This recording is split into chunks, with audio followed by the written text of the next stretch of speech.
Oh, yeah. Welcome to How Can She Snap.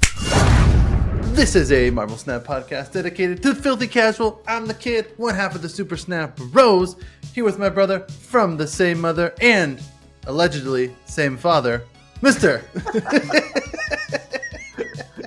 It's no big deal, baby. It's no big deal, baby. Where's the mailman at? Where's the mailman at? Where's the mailman at?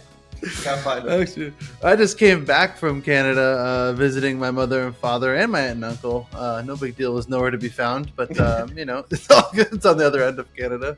We got a nice episode for you boys and girls today. We got a new card that came out and a massive OTA, which also basically has a couple new cards that came out. So we got a bunch of new cards here in the meta. It's wonderful. Ajax, just plopped in the meta, not really taking it by storm, but he's done some things. He's been all right.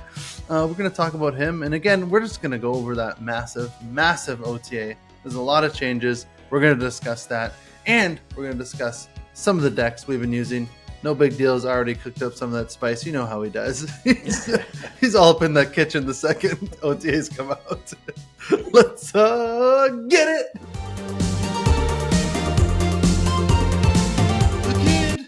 No big deal. How the heck are you, man? Pretty good, man. Pretty good. The Super Snap Bros had a pretty nice week in Snap Judgments League. We both won round 2. I'm not gonna say anything what happened in round 1 because maybe we'll cast that game at some point. It's a pretty wild one. Yeah, man, pretty good week too for the boys. I'm having fun. RSM's play rates come down a lot, so I think it's made the game a lot more fun. And man, I'm enjoying the snap. It's nice. It's nice to be back. Yeah, it's good to be back. It's good the meta's changed. Everything's I really do feel like RSM has come down a lot. I haven't played too much ladder. I've just been playing mainly. I've just been improving grounds here. I found that like the last couple of weeks, like I've just been having so much fun improving grounds and Silver Conquest, just because I don't give a shit and I just snap whenever the hell I want. And I guess I could do that in what's it called? On the ladder too. Yeah, no one's stopping you. But no, I know, yeah. But it's more fun because I feel like the deck diversity is a little bit more, and people are a little more like more inclined to fuck around, rather than when you're in top 10K, 5K infinite, whatever you are. People are really, really try harding, and sometimes you just want to mess around with people. You want to play some weird decks, you want to have a good time, and that's it. And so that's what I've been doing. That's the filthy casual mode. Yeah, exactly. It's a filthy casual mode for sure. Play. You don't want to be filthy casual. That's how it goes. The ladder's all sweaty, and you're sweating for ranks, and it's just it's a grind out there. Everybody's net decking, so you're playing some version of some guy made a deck in the top 100, and everybody pretty much copies it. And I mean, I'm not gonna act like I don't do the same thing, but I try to switch a couple cards if I can, but yeah. It's tough because these are really good decks. So yeah, they are really good decks. And we're gonna, before we talk about the meta and Ajax and stuff, I mean, we felt like we were talking before, like this OTA is so massive. We just have to fucking talk about it right away, because otherwise we're just gonna be talking about it while we're talking about other things. So yeah, let's get right into it. We'll get to that later 20 times. Let's just get to it now, and we'll get to the decks later. Our filthy casual stuff. We'll get to that later. We'll get to that every time. Yeah. Every fucking week is what we do. Yeah. Oh, that's great. Try to be a little more prudent this week. Yeah. All right. So this is a massive OTA. We have it from the Marvel Snap website. I think it was leaked like the morning of, right? But whatever. Classic leak now. Yeah. Welcome back. RSM's release was a huge shakeup to the meta. We've been excited to see all the hype around the card. While his play rate has been unprecedented, his overall win rate hasn't been out of line. Something we've seen with Loki. Same fucking text when the Loki came out. RSM decks create much more varied experiences game to game due to the inherent randomness. Cassandra Nova releasing soon should also give players another great tool against RSM decks. Actually, I've seen some people really compare this to when Loki was first released, like the week after the first bounce patch. They're like, oh, his play rate's through the roof, but he's not really winning too much, and Mobius is coming out soon, so this is kind of the same thing. I mean, Cassandra's the win rate was much more egregious on the Loki. Yeah. I think RSM was like Arshem's like 52%. I mean, Loki was like 58%, and they're like, yeah, well, Shuri Red Skull was 60%. So, Black Bolt Stature was 60, and that wasn't a problem. So, it's like if Loki's under Black Bolt Stature, then it's fine. It's like, come on, guys. That Yeah. deck was insane the first week. I mean, it was completely out of control. The card's Yeah. still ridiculous. And then it got out of control again when Elsa released as a 2 cost. Oh yeah, or whatever it was, +3 2 cost. and Yeah. Alith came out. It was, Yeah. it was a dark time. Those were the shit times. Yeah, those were the shit time. Mainly the shit times. Yeah. But yeah, I did. I will say, to their Arshem point here, I did look up some super stats, super stat bros, before the pod on Arshem. Just if anybody's filthy casual listening, you don't want to pay to win $5 a month for untapped.gg.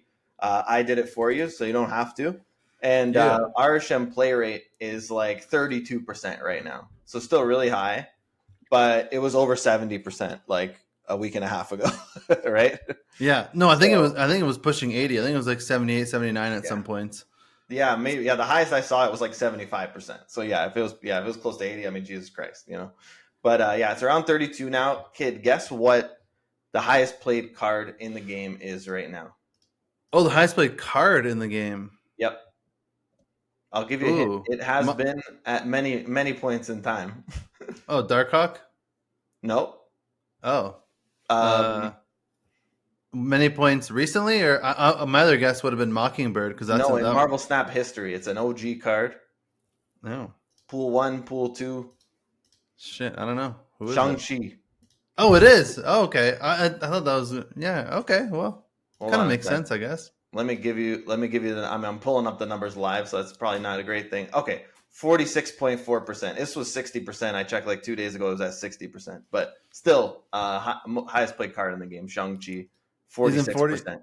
Okay, dude. See, that kind of makes sense to me, only because he's one of the best answers for those random high power cards that people get in Arshem. Mm-hmm. Because like with Arshem, you can get really anything. So it's like he's like one of the best, just like all around tech cards. Like, all right, the best value, because like Arshem could get you like a blob. You can get you an Alith, a Mockingbird. You can get you all these calls. You can get you all these 10 power things. Yeah, so it's like a good answer. And they can't reliably put a Cosmo or an Armor in their deck. Yeah, to stop the Shang-Chi, because they're running a 24 card deck. So it's like, they could play a bunch of big shit, but they can't really protect it reliably. So kind of makes sense. And then of course Shang-Chi's great in the Arshem deck too. I mean, why wouldn't you just put it in your Arshem deck? You have an extra energy. You could do like, you have 7 energy on the last turn. Like, 4 and a 3 is pretty good. Yeah, that's what I mean. Like, he's like the best tech card to throw in an Arshem deck. I think that's like the reason why he's so high is because everyone just like, if you want a tech card in an Arshem deck, Shang-Chi's the best one, I think. It's great against it too, though. Yeah. yeah. No, it's great against it too. Yeah, exactly. That's why, like, you're not going to throw a random Enchantress. Like, I guess you could with Darkhawk, but then, other decks and stuff, it's not as good. Yeah. So sorry to derail a little bit, but I just wanted to note that because it's a very important piece of the meta right now. I think this is just it's fucking Shanger Bobanger, Shang City, baby. Like it's great. He's all the way back right now. Yeah, he is all the way back. For me, he doesn't feel. Does he feel really oppressive to you? Like, I felt like a couple months ago when he was like in 50% of the decks, like without Arshem, it just got annoying. Like it felt a little bit oppressive. Not like, I wasn't like horribly mad about it or anything, but like it felt like it was a lot a few months ago. Right now, for me, it doesn't feel like, oh my god, this is a lot. Oppressive would not be the word I would use, but it's definitely tricky. If you build a deck and you don't put Shang-Chi in your deck, it feels pretty bad, to be honest. Yeah, I guess. Like, unless you're playing like some crazy combo, or maybe like you're playing like a junk deck or something, which we'll get to that later. But play some sort of junk build where you already clogged them, you already won the lane anyway. You don't really need a Shang-Chi, and the 4 is kind of awkward in a curve. But yeah, like if you're just playing like a regular deck, it feels pretty bad without Shang-Chi in it, honestly. Yeah, no, I'm gonna have to agree with you. Yeah, he's a great fucking card. So yeah, one of the best cards of all time. Yeah, that's true. Yeah. He really is. Let's get into this OTA here. So basically, the way they went to kind of bring Arsham down a couple pegs is your favorite way of buffing cards is not buff the actual or not nerf the actual card itself, is to nerf all the cards around it. Nerf. What do you mean nerf? Yeah. Well, blob. They buffed. Blob. They buffed. They buffed him.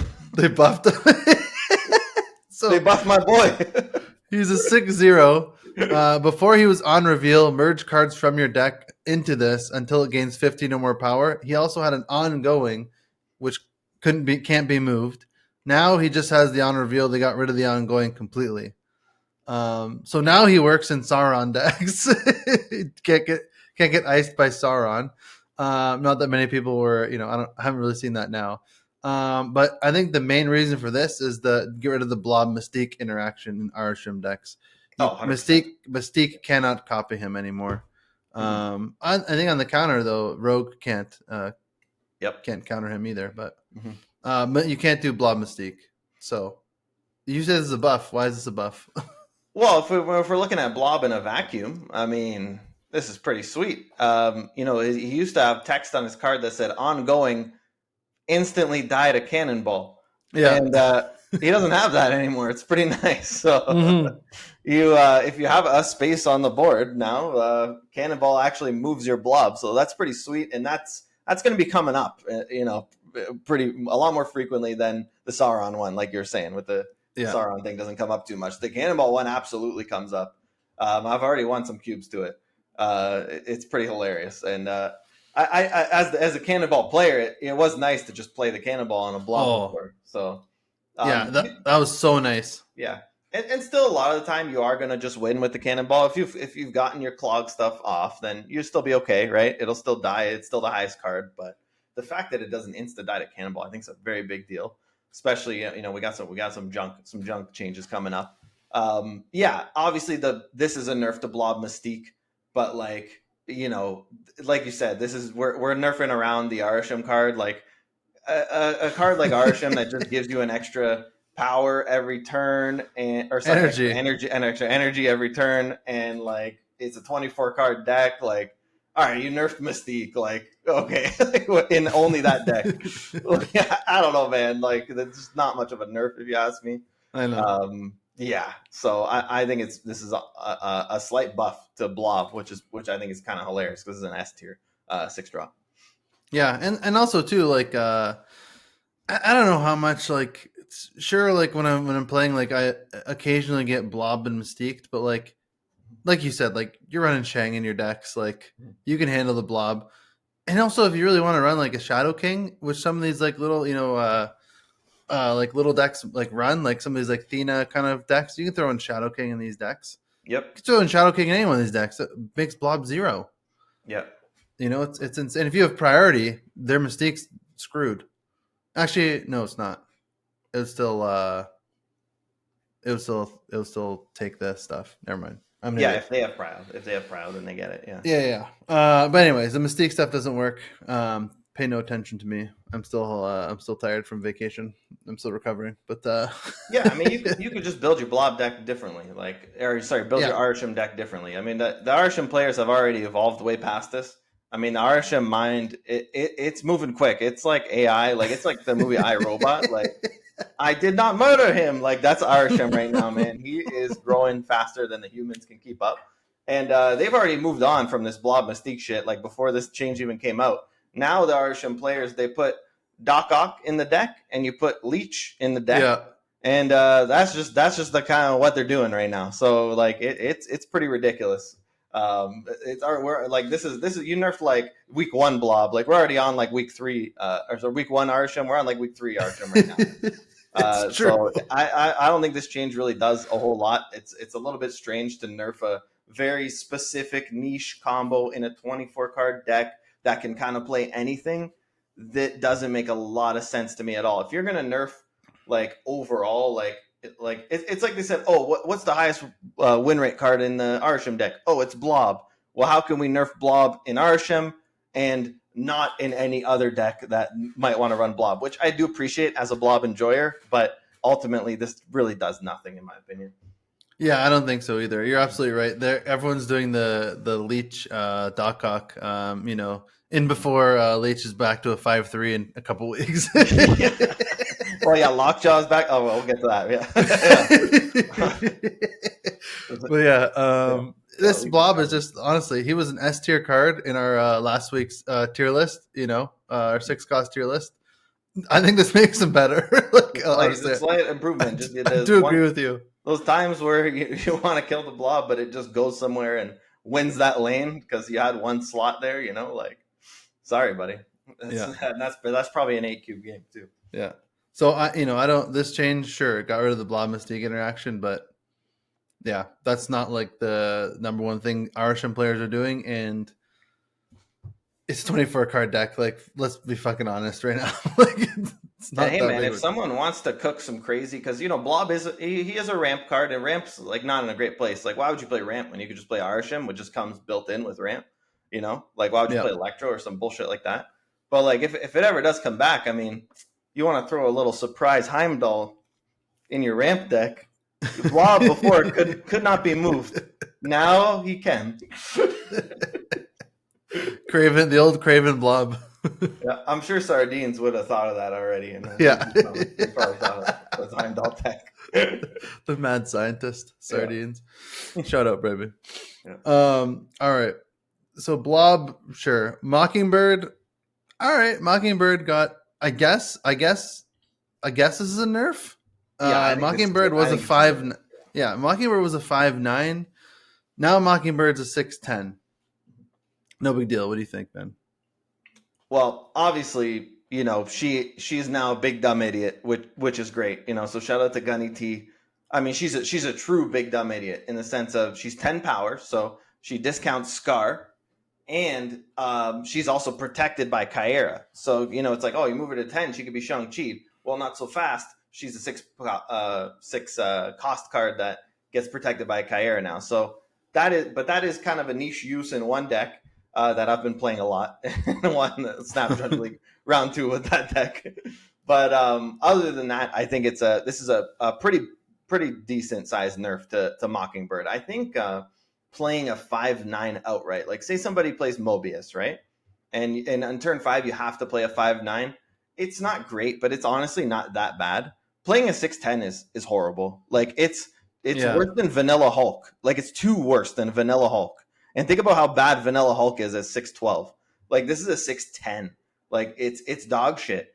And also, if you play Squirrel Girl now, she still costs 4, so you can't get her out before Mobius if you only draw Squirrel Girl. So it literally has to be Mysterio on exactly turn 2 into exactly Mockingbird, and then you have a 10 power card asking to get the number 1 play rate card in the entire game, Shang-Chi, punched in the fucking face. So this is a pretty big nerf to Mockingbird. I still think she's a good card, don't get me wrong, but I think she was a top 3 card in all of Marvel Snap before this nerf, and I don't even know if she's top 10 right now. I would playing with her because I played her a decent amount after this change as well. Mm-hmm. Dude, I think she's fucking great. She's so good. Yeah, no, the Kyera thing is insane. Yeah, like if you can get Kyera down with her, yeah. I definitely agree with you. Actually, like the more that I think about it, and when you bring that up, it's the Mobius part that's like hurts the most. Honestly, her being a 6, like if you have your deck built to lower her cost, she feels better. Like 10 power just feels better. Yeah. Like with the Scar and stuff, if you play those kind of decks, I guess it depends on the deck you're playing, but and that one extra energy doesn't matter. I haven't felt it matter too much aside from Mobius. Mobius sucks. Like a 5-9 wasn't a bad idea. Like it wasn't a huge problem to play a 5-9 on turn 5, but playing a 6-10 on turn 6 is balls. It sucks so much balls. It's so bad that like I'd rather retreat than play that. Yeah, and not just Mobius, but there's games where you don't draw your Squirrel or your Mysterio, right? Or your Thanos Stones or like whatever you need to discount her. Like it doesn't always line up, right? And before, like, when she was at 5 and, maybe you get one ninja on the board, moves her to 4, you play a 4-9, like it's pretty nice. Like now it's a 5-10, like, oh God, it's just really awkward, and then again, you're asking to get Shang-Chi. And so it's just, like how she was played before. I think we just have to change the way we play her a little bit. and change the way we build our decks around her a little bit. I don't think you could just take your choice between Squirrel Gore or Mysterio or both and throw Mockingbird and Sasquatch and literally put that package in literally any deck. That's what we were doing before. I don't know if you can do that anymore. Yeah, and also to your point, like getting her out early before, like playing a 2 or 3/9 was amazing because you're like, this is 9 power. Good luck, bro. And Yeah, you like might just win the game. they can't Shang-Chi, Yes, and you don't have to worry about it. exactly. But now when she's out, like sometimes I play her out early. I'm like, you know, Yeah. like it's what happens if I'm playing like a Thanos like lockjaw list, which we'll talk Call about. Obsidian or something. Yeah. Yeah, like I'm like, fuck, do I want to play call out? Then I'm just be like sweating the rest of the time. Yeah. Like when the call Obsidian's out, you're like, damn it. Yeah, exactly. Like I'm not mad, but like you're like, man, he's just asking to get rocked by Chi. Mm-hmm.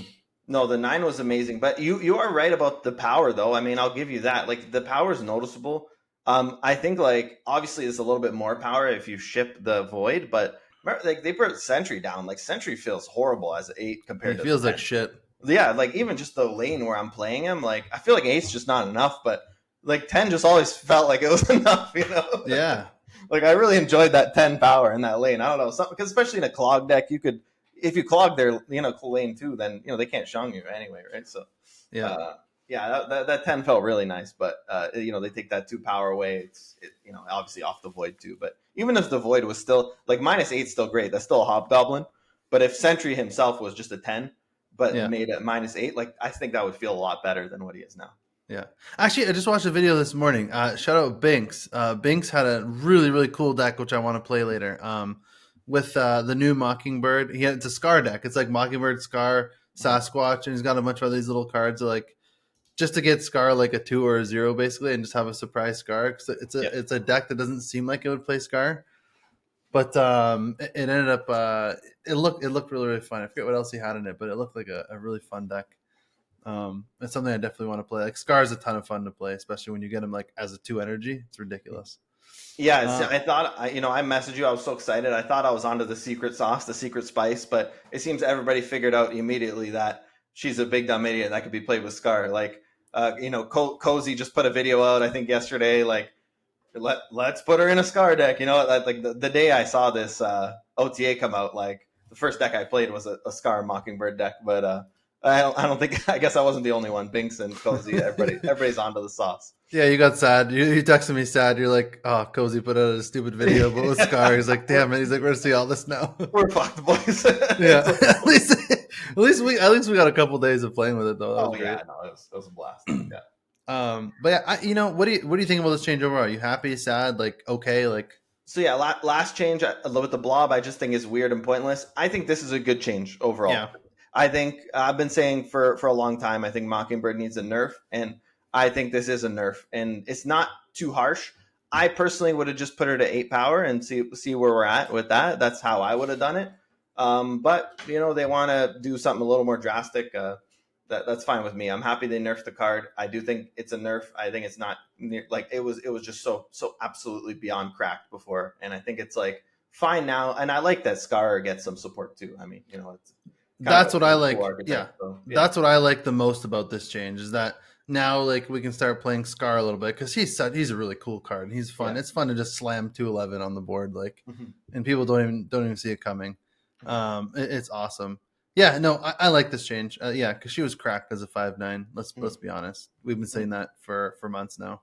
Yeah, since release. Actually, since before she released, we didn't think she was going to be released the way she was. They just kept her like that for some reason. It was like Loki, like 35. Like, all right, we're just gonna do it. We're gonna ship it. It's like, all right, ship it. It's like, all right, yeah. Fuck. Thanks for ruining the game, guys. Wild, but yeah, good change. I like this. Hydra Bob. I mean, who didn't see this coming? A 1/4, now he's a 1/5.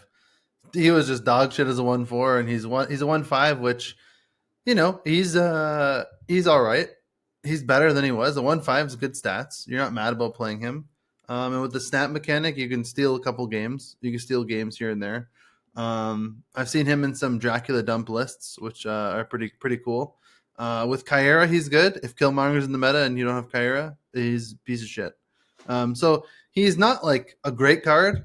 He's not a complete dog shit card. I would say he's not, but a 1-5 is no joke and is a good change. I think like ultimately where you got at, I do agree with you on the power of the card. Like I think he's like a pretty good one drop, you know, not like game breaking, meta breaking, crazy. But you said who didn't see this coming? I mean, I did not see this coming personally. This is a little bit of a interesting change to me. For a few reasons, like number one, we had Kier Nimbus just touting the Bob last week on here, right? Guys, it's not that bad. And you know what? I think he was right. Dexter, the Snapster, whatever he calls himself these days, he got to rank 1 with a 1-4 Hydra Bob deck on North American ladder. He got to rank 1. I think he was top 10 in the world, and he had a 1-4 Hydra Bob in his deck. And I tried playing that deck with the Ant-Man, replacing him, and honestly, the Ant-Man did not feel as good as the Hydra Bob probably felt for him. Like, I don't know, I was having problems with the Ant-Man personally in that deck. I think it was a Dracula dump deck. So, I mean, the stats looked pretty good at the 1-4, like Hydra Bob. It's in a top deck in the meta at the time. It was, one of the top kind of performing cards in the game. And they went ahead and buffed it, which to me is a little bit troubling. It just this feels like a pure like pay to win buff. Honestly, like I think this is like, I mean, I'm totally making this up, but I'm reading this like second dinner looked okay. How many people bought Hydra Bob? Okay, nobody. Let's buff him, and I think that's what happened here. I think the card was pretty good at a 1-4, and it just got buffed because nobody bought this card, and they want people to spend money on the game. That's how I'm interpreting this. 100% pay to win. Yeah, but he's still not great. Like, Yeah. Even with his buff, he's still not great. So, like, I think that's how you can say it's like a good buff. Is like he went from being not great to now he's still not that great, and he buffed him. Yeah, he's decent. Like he's better. Like he's a decent card. I think. Don't get me wrong. But and you know what I wish they would have done? I wish they would have made it. He actually moves every turn after you snap. Yeah, that's probably hard for them to code or something. Kept him at a 1-4 and keep him moving around the board. Yeah, can't be that hard to code. Vision can move every turn. That's true. Phoenix Force can move every turn. Yeah, Silk moves multiple times a turn sometimes. Yeah. That would have been fun. That would have been a really cool change. Yeah, I would have enjoyed that. Just he bounces around. That would get me to buy the card straight up because I would just love playing him with Craven, and I love those kind of decks. But, keep him at a 1-4. I mean, I think it's hard. I think it's hard nowadays to have a one cost. Like, I feel like it's hard to make one cost cards. Let me just say that first of all. I think it's hard to have a 1-4 that doesn't really have much, if any, upside, and sometimes a downside. Because then, like, why wouldn't you just play Ant-Man? Mm-hmm. Yeah. Right. Like sometimes it's a downside. Like, why wouldn't you just do that? Mm-hmm. So or if it's you can't, like, Hawkeye's a 1-4. With like like you don't have to fill the lane. Yeah. Like so it's Kitty's almost always a 1-4. Like Yeah, like 1-drops are. Sunspot, you could play Sunspot. Like Yeah, they're in a tough spot where it's like it's hard to make these kind of cards. I think. Mm-hmm. And make them meaningful. Like, this is a really cool effect. I really think it would have been awesome if they moved around all the time. That would have been like, all right, this is a cool card. It's more fun. Yeah, it's more fun for sure. Yeah. And it makes the game probably more interesting too, right? It's moving like it's something you have to think about every single turn. It's kind of hilarious. Yeah. Mm-hmm. Yeah. Great. But yeah. And I'm happy they buffed him. So yeah, I think you make a really good point on 1-drops. It's like, it's almost like I'm not saying this is a move card, but it's almost like the same thing with move cards where they keep buffing move cards, but it's like, well, now you got to still play a move deck. It just does seem tough to build a deck around 1-drops, right? Like 1-drops are like, I don't know, like they're just underwhelming compared to the other costs in the game. It seems like. Yeah, I mean, you have a fucking card that makes them cost 0, and it's like, I mean, we're starting to see actually some decks now with Black Swan. Yeah, and some 1-drops. We're starting to see some, find like some competitive ones, which are cool. Mm-hmm. But like before that, it's like like you have this card that makes 1-drops 0, and still like we're not playing that as a 3/5 with good stats. Yeah. It's just the 1-drop life is tough out there. It's tough. I mean, Killmonger's out there. I mean, board space is always limited. There's a lot of there's like Clog's kind of good now, so that's a little tricky. There's a bunch of locations that make the board space even more limited. And not even just the Raptors and the Ninjas, but like stuff like Sakar. Rips a card out of your hand. X Mansion puts a random fucking card on the board. Total RNG. And I mean, we have all this shit in the game, right? It's just hard to you need big, tall power in each lane, and you only have 4 spots to do it. And God forbid they play a single copy of White Widow, like you're in trouble. So, yeah, and you got cards like that. Yeah, exactly. And even Crimson Cosmos, that location, the bait of my existence last week. I feel like I've what seen does that more one of do again? Cards that cost 1, 2, and 3 can't be played here. Right. Yeah, that's another one. I've seen that so many times in the last week. I'm like, what the fuck is? Anytime I'm playing like a deck with smaller, like a smaller curve, it's like, what the fuck is this bullshit, man? Like, that's true. And then anything that, Space Throne, like anything that restricts space that way. Another thing that clogs boards is Doctor Strange Academy. Like if there's any cards in there, and sometimes you have to play in there because there's like a freaking what's it called? The one that's -3 to like negative zone or whatever. Oh, yeah, just -3. It's like, all right, well, I don't want to play -3 everything, so I guess I'll play like one card in the Strange Academy. Like, I don't know, but then it's like then it clogs my other lane. It's just like, god damn it. It's like, I know. It's just tough, man. It's tough life for the one. Like, what a one. Like Nico's a good one drop. Yeah. I mean, Nebula, like Sunspot, there are good ones, right? But they seem to be like just extreme utility, or they could go tall themselves, right? And the ones that can't, it's you're right. That's an interesting point that you bring up that we don't talk about that much, but yeah, or they have to have a specific purpose and a specific deck. Like you want to disrupt with Spider-Man and Ice or Spider-Ham and Iceman. Like has to be very specific stuff, Yeah. So, and now now that Werewolf got a little bit of love, which we'll get to, but like it makes the 1-drops a little bit more meaningful. For sure. All right, Ravonna Renslayer was a 2/3. Now it's a 2/2. Okay, I mean this is all right. I mean she was in a ton of decks. I feel like the Iron Man, Darkhawk, Mystique decks were so good. Mm-hmm. I think this is a good change. I don't know.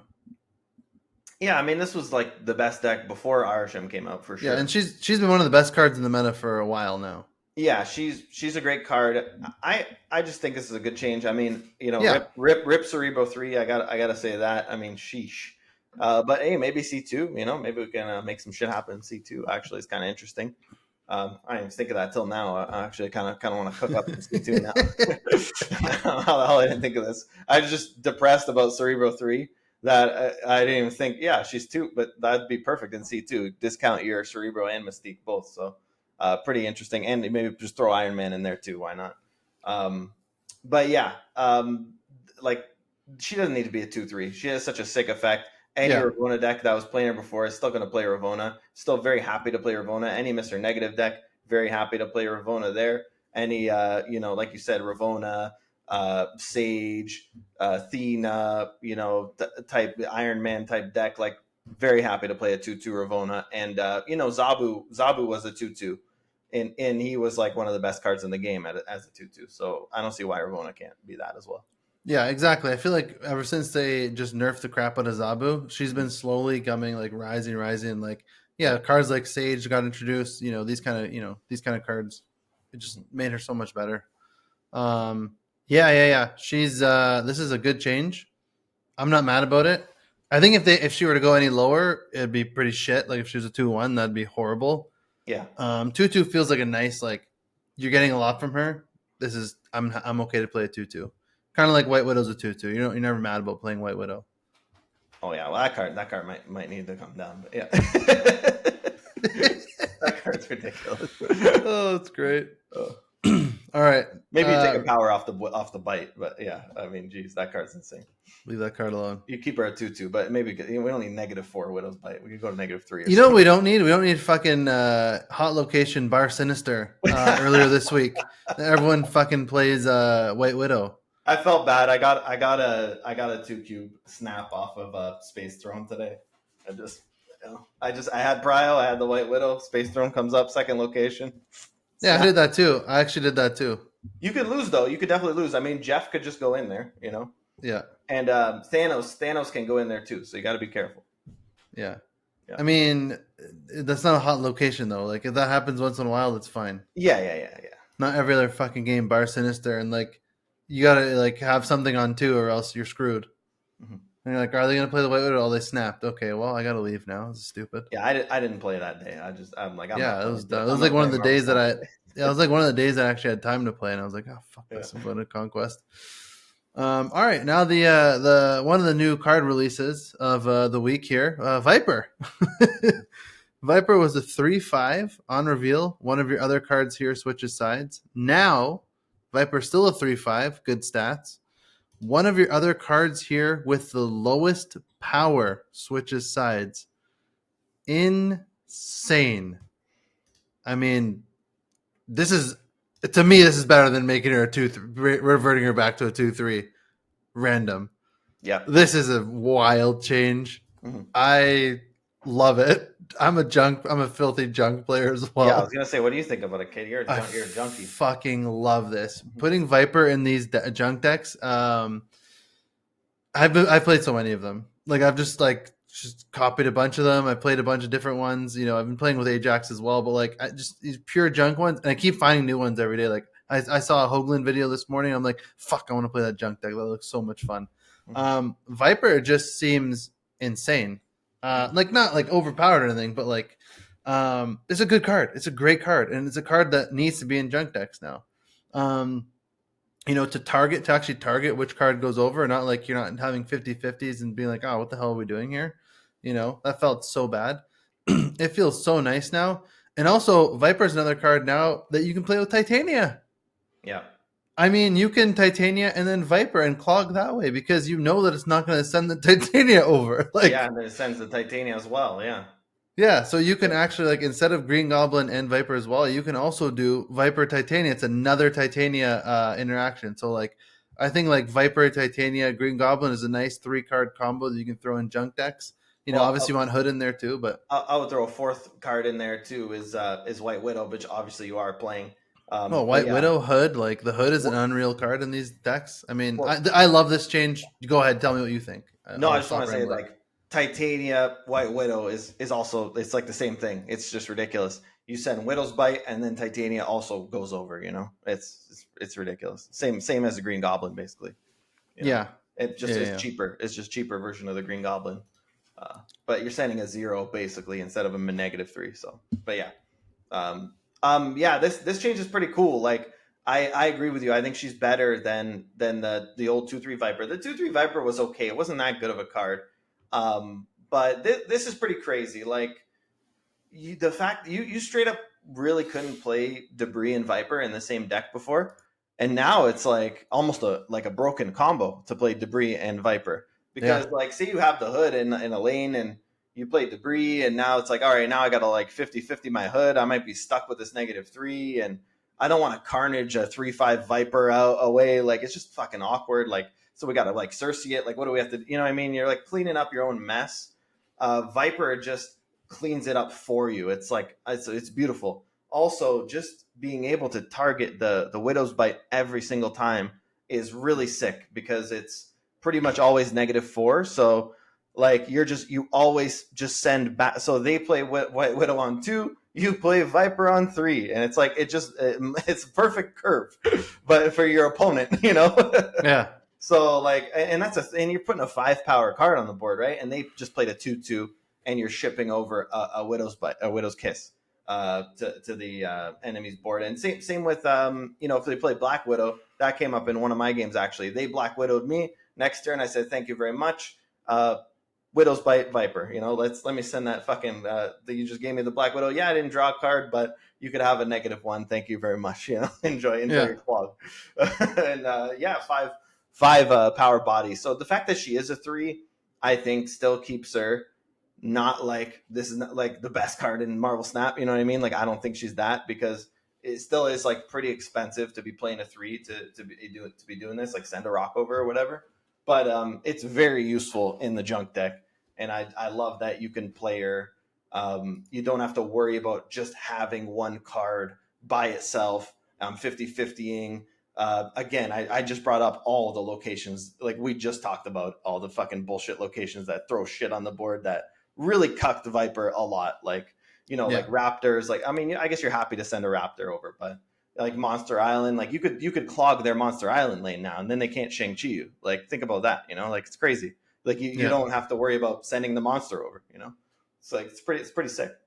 Yeah, no, it's great. I'm so happy that it is. I'm gonna be like I have been, and I will be playing a lot more junk. Mhm. Um, I want to, I want to definitely integrate more.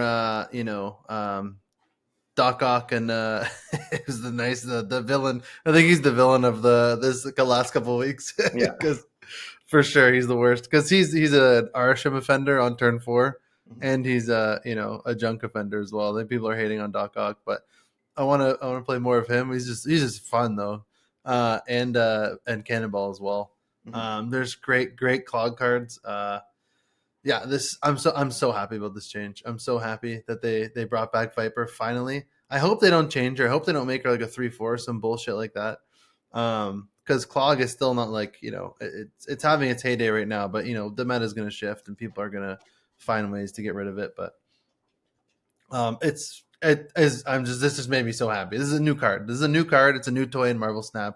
Have Yeah. fun, everyone. This is a Yeah, no, great card. Viper's good now. Like Viper's a good card. I don't think I could ever say that about Viper before. Even when she was a 2/3, I Yeah, would not call her a good card. I'd say she's kind of niche in junk only, and it's like, yeah, she's still junk only, but she's like a good card in junk now. Like White Widow. yeah, and also like with these changes, like the good thing about some of these changes, it brings up other cards too that Yeah. are in these archetypes or like fringe cards, like debris. Like Mhm. debris is kind of like a fringe junk card. Like we're not always putting debris in our junk lists, as much as we want to. Like there's a lot of us that were like just like, fuck it, we're just gonna play debris. Like Safety Blade loves playing debris. Like even when debris was shit, like it's a fun card. But it's not good. But now with this Viper, like debris is great to play because you Yeah, just ship over a rock. Like it's you, awesome. you Yeah. are shipping over a rock. You know that you are. It's it's Mhm. it's insane. It's really good. So like these fringe cards like debris, like this change makes debris better, which is awesome. It's so good to see. Um, Yeah, you know, Titania too. Honestly, I mean, I think yeah, Titania is another one. I know some people swear by the Titania in junk, but to me, it's like sometimes I put Titania in my junk deck, and sometimes I don't. Sometimes I'll try something else. I'm trying to do some nasty cannonball shit or annihilus shit, and I don't have room for the Titania. She's like a pretty easy cut, I think, because I think the hood's just better in a junk deck, like yeah, basically always. Demon's a 6 on turn 6 instead of Titania 5 that could go across. So but I think just another thing to reliably send shit over. You're never going to send over the Titania, so you could always send two things over. Like I think it's yeah, like you said, a buff to the kind of fringe cards as well. It's really really cool. yeah. So if you guys haven't played Viper, play Viper. Find a Viper deck. They're a ton of fun. Viper feels so good to play right now. Yeah, super fun, and I mean, God, you're going to be playing some mirrors, so you might want to throw Carnage in your deck or something Yeah. too. Sauron. Here we go. 3/3 to a 3/4. I mean, I'm glad they're giving Sauron, some love, but I don't know. I don't think this is enough. Look, I don't think it's enough either, kid. But I'm getting shades of Hella. I'm getting shades of Hella here. This is like when they buffed Black Cat. It was like it didn't look like anything. It's like, oh, they buffed Black Cat. Like it was a 3/7 and now it's a 4/9. Like, well, a few months later, Hella top tier, tier 1. Everybody's pissed. She's the most annoying card in the game. Can't play around her. She can go in any lane. I can't counter. That little 2 power buff on the Black Cat started to mean something. So it's one of those things where at one point Sauron was maybe the best deck in the game, but it was one of the best decks in the game, and by some metrics at the time was the best deck in the game. Yep. And if they keep buffing it, it's good. It's gonna be good eventually. Like that. I mean, the cards Yeah. are powerful. It's like just slamming a bunch of power on the board that more power than your opponent reliably, consistently. is a very good thing to do. You're right. I don't think this puts it over the edge, but I think it's a pretty big buff to Sauron himself for sure, because he should be a 3/4. Like if we really look at it, we do like what the thing you like to make fun of me of let's compare him to the other 3/3s, like like let's compare him to Mobius, like you know what I mean, like this guy's dog shit compared to Mobius, right? But like yeah, he should be a 3/4, and Hope Summers should be a 3/3, right? Like that's more in line with the power of actual cards. So I like it. And I mean, shit, he could probably be a 3/5, honestly, Sauron. Yeah, it's good. I mean, he used to be a 3/4. They took a power away from him back in the day. And they took a power away from Shuri, too, who used to be a 4/2. Mm-hmm. So there's adding back power. It's not like they're giving him, like, Black Cat left two fucking powers out of nowhere. Yeah. They never nerfed Black Cat to begin with, as far as I'm aware. Yeah, Lady Sif was another one. She was a 3/4. Just gave her a power, So, yeah. Blade. They've targeted Blade. The Blade was a huge buff, yeah. Yeah, but anyways, I mean, I'm not mad about this. This is good. I wouldn't mind seeing some ongoing, Sauron lists. I guess you could throw Blob in those lists now too. You know what card they should buff in that list specifically? Fucking Typhoid Mary. What are we doing? Card's dog shit. Let's buff Typhoid Mary. Come on. Want to make her 4/12? Yeah, man, that sounds kind of sick. Yeah, let's do it. That'd be pretty sweet. 4/12 Typhoid, and then you could Shuri Typhoid. That's still a 24. That's pretty good. Kind of backup plan. Yeah. I don't know. I like it. Kind of nice. Give Typhoid some love next OTA. Yeah. All right. We have Werewolf by Night. They gave him a power 3/1 to a 3/2. Pretty good. I mean, I'm happy about this. I played Gnome. Gnome had a list with a Werewolf by Night, which we'll talk about. It felt good. He feels good. He feels better. The one power made a little bit of a difference, and is good. I'm happy about it. I think it's a good change. I thought he felt fine at the 3/1, but obviously he was not anywhere near the top of the meta. These werewolf bounce decks, and a lot of people did spend money on this card, so it is nice that they are buffing him, and if he's underperforming, I'm all for this. I think this OTA is pretty sweet. I mean, there's a lot of good changes here. Like, buffing cards that could use it, and nerfing cards that, like, they finally nerfed Mockingbird, like, makes a lot of sense. They're hitting cards they need to hit. Obviously, the Arishem thing they addressed in the first paragraph, so I don't want to give them too much shit for that, right? It's pretty soon, and Casanova is coming out next week. So, I understand that on the Arishem front, but I think this is a good change for Werewolf. I think Werewolf's like a legitimately like good card now, at 3/2. Like, I think it's like fucking legit, Yeah, he needs 3 bounces to get to a 3/8, right? So you want at least 4 bounces to get above Gladiator rate, which you can easily do. Easily. You can make him a 3/10, 3/12, than that. And you could at a 3/1 as well, but it's like, I do think the bounce deck, it was a different time when the bounce deck was running shit. Yeah. And it is going to be a little bit meta dependent, I think, and when Viper is as crazy as she is right now, good luck playing bounce into this clog shit. I mean, maybe. Oh, you can't. Well, maybe your Beast and your Falcon can clear stuff out, but I think it then just clogs your hand with a bunch of rocks or whatever, and that's probably really bad. So, yeah, I don't know, man. play Carnage and bounce. Yeah, actually, honestly, it's an on reveal. Why not? It'll go off before your werewolf bounces. So that's actually like not a meme right there. That's Carnage tech in this clog meta. It's probably decent. Seriously. That's a genuinely good idea. Yeah, but I like this change. This is good. Mm-hmm. All right, Hit Monkey. I have a couple thoughts on this. I want you to talk about it first. Okay, I didn't have too many thoughts on it. I do think it was pretty bad at a 3/2. I think at least the werewolf 3/1 was playable. I don't think 3/2 Hit Monkey was particularly playable. Every time I saw somebody post a Hit Monkey deck, I'm like, this guy's just huffing the copium. And look, I get it, man. I do the same thing. I dust off my Cerebro. I put in the 12 cards. I take them to the ladder. I got all the tech for the meta. And I'm playing Cerebro, and it's all copium. I know I'm coping. I get it. It's a shit deck. It is what it is. I just really like the card. Okay, and a lot of people really like Hit Monkey. So understandably, he's a fucking fun ass card. But I thought he was bad at 3-2, and I'm happy they gave him some love.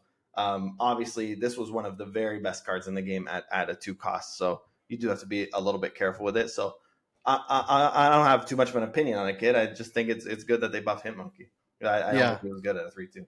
he was bad at a 3-2. Hmm. I don't think he's that good at a 3-3. I think it's time to put him back to a 2-0. I think it's Woo! time to put him back to a 2-0. I think the meta can handle it. There's all these decks that go so tall. I mean, the Hitmonkey dump is like, you know, it's it's tough. It's tough to do. And like, what are you getting out of it? A 3-10, a 3 whatever? Thena gets to a 2-12 easily. You know, 13. yeah, 2-13 very easily. Yeah, Angela doesn't get that high anymore, but still, like Hitmonkey should get to a 2-13 because his cost it'd be a lot harder to get him to a 2-13 than Athena, to be Yeah. honest with you. Oh, for You sure. know, and Yeah. and God forbid someone's playing like a Mobius and you like play a Sarah before on turn 5, like you're screwed. And even like I think the meta can handle it. I think that would be Hitmonkey Moon Girl decks would be amazing. You put Ravona as well. Ravona just got nerfed. She's a 2-2. Hitmonkey could be a 1-0. That'd be hilarious, man. Mhm.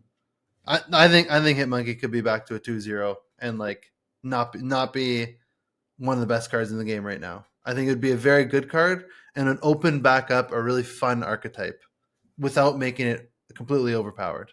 Well, not to steal Cam Best's point, but maybe you're right. I think Cam Best said, a lot, like especially with the werewolf change we just talked about in this one, where they're kind of tied together because these two cards in like a werewolf bounce deck obviously can go together. I think the beast nerf hit these cards really hard.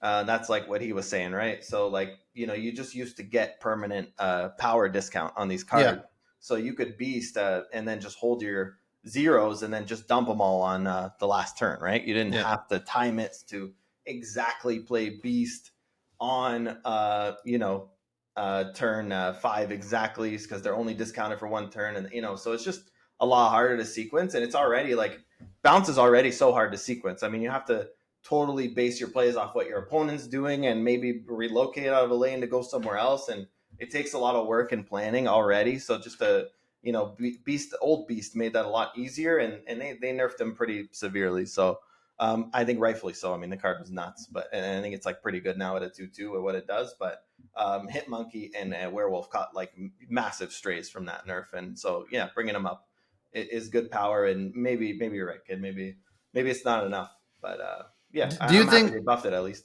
Yeah, so am I. Do you think a 2-0 would be way too strong? Like, am I out of line completely? If it went back to its old roots at a 2-0? I don't know, but it definitely was when it was a 2-0. It was way too strong. So I don't know if it would be. I'm not like the bounce guy. I mean, if they do that, I'm just gonna play Mr. Negative again. Like honestly, like that's what I'm gonna do. So I'm probably just the wrong guy to ask that question.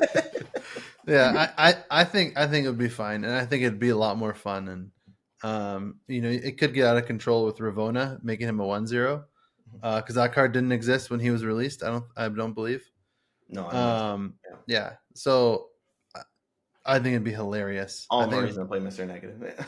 yeah, I think it would be hilarious. I think it'd be hilarious. I think they should do that. Make him better. Um, all right, the second new card that they released this week, or sorry, the third new card they released this week. Oh, oh, Uh, oh! the good boy Lockjaw. Yes. Was a 4/5. After you play a card here, swap it with a card in your deck once per turn. Now he's a 4/4. After you play a card here, swap it with a card in your deck, so you can play multiple shits on your Lockjaw again. I gotta say, this has been a fun fucking change. I've been having so much fun with this card. No big deal. You had a list we're gonna talk about later. This is your favorite card in the game, probably. This and Hella. Go ahead, man. Take it away. Just have at it. Look, man, the good boy, we rejoice. All right, we're back. We're not all the way back. It still costs 4, but I think rightfully so. I mean, the good boy was a little too strong and really tilting people. People get tilted off the RNG. It's crazy. They don't realize they're playing a card game that's based off of RNG. But that's neither here nor there. I'm not worried about that. I'm just happy I got my good boy back. This is great. I mean, we did a top 5 favorite cards of all time. I don't think Lockjaw was my number one, but he was definitely in my top 5 for sure. I mean, I absolutely love this card. I mean, you love this card too, kid. We both Yeah, play this card quite a bit.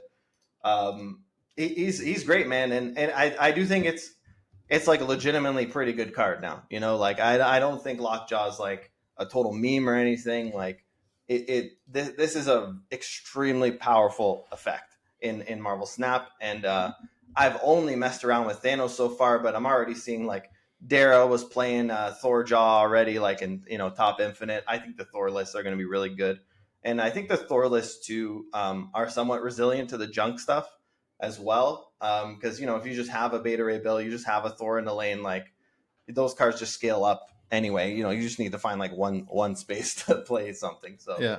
um, yeah, man. Like maybe if junk calms down a bit, like you don't want people sending shit into your Lockjaw lane, but my God, man, I absolutely love this card, and I'm so happy he's back. Yeah, it's so good. I'm exactly the same sentiment as you. You know, I've only played him in Thanos, and he's been fun as hell in Thanos. He's been really good because you can put some big boys in some of the other lanes, and then you just whip some stones in the lockjaw lane, and usually there's some big boys coming out or a Kyera to help you out. Yeah. And it's been amazing. It's been so fun. I mean, junk hurts the hell out of the Thanos decks. Obviously, you're fighting for board space, so it sucks in that regard in this meta. But once junk leaves the meta, lockjaw Thanos is back, 100%. Mhm. 100%. I do. Like you said, I have seen some people playing the Thor Beta Ray Bill Jane Foster versions. That's one of the next decks I'm going to be playing in the next few days, just to like, that I always had fun with those cards, and now yeah, they're good again. You throw the zeros in the lockjaw, spin around, lockjaw, the good boy comes out. It's amazing. I've seen a few people like Jane Foster off their lockjaw. Um, if you don't have her, you dig for her in the deck. It's just it's the Asgardians are fun. They're a fun bunch to play, Mhm. and this is just great. I'm happy. I'm happy Lockjaw they did this, and keeping him a 4 is important as well. I agree with you. I don't think he can be back to a 3. That would be a little bit ridiculous. I But haven't even tried him in Hella yet. Like, hey man, this was a Hella card. that's true. And the nice thing with Lockjaw is he doesn't -2 your cards as they come out. So if he pulls out Infinite, I mean, that bit that's 20 power. That bitch is 20. Like that's Yeah, the Infinite out of the Lockjaw. So it's infinite not baby. just tamed down version. So Now, do there's you yeah. do you ever consider Zabu in one of these decks? So I've considered it. I saw Glazer posted a video on it. He brought up the Zabu. Oh, nice. I personally think it's a Zabu's a bad card. I just that's where I'm at. It's like, do I put Adam Warlock in the deck? That's how I feel about Zabu. Honestly, I just it's just bad, man. I don't know. I don't like Yeah. it. Yeah, I'll say like if you have like Beta Ray Bill and Lockjaw, like you have a couple targets, which might not be that bad to get out a bit early. Yeah, yeah. And I don't know. You hopefully just play a Thor. That's true. Yeah, no, I know. Yeah. Yeah, yeah. But I mean, aside from that, this is great. This card's so much fun. I love this card. I'm so happy it's back and like somewhat competitive and hasn't felt oppressive yet. So I No, mean, they it's need only to it's they need to juice when Zabu comes back to his glory. Then it's going to be impressive. yeah, it's early days, but Yeah. it's great. And I want another thing I want to mess around with is throwing cloak in some of these decks too, like Mhm. Thanos. Um, that way on like turn 4 and 5 or turn 5, just throw a bunch of stones in the lockjaw lane and play a cloak in another lane. If you have big boys come out, you can move them and throw more shit in the lockjaw lane. I really do want to try that. But yeah, there's been a couple times where I think it would have been awesome. Uh, but yeah, I don't know. This is a good card. It's fun. It's fun as hell. The new card they released 3 new cards this week. 2 of them are free. One of them you got to pay for. And yeah, we'll be Not talking about bad. that That's card not bad. next. For a second dinner stand. I mean, we take those all day. That's We'll pretty. take those all day. It's a great OTA. I love it. I think they did a phenomenal job this week.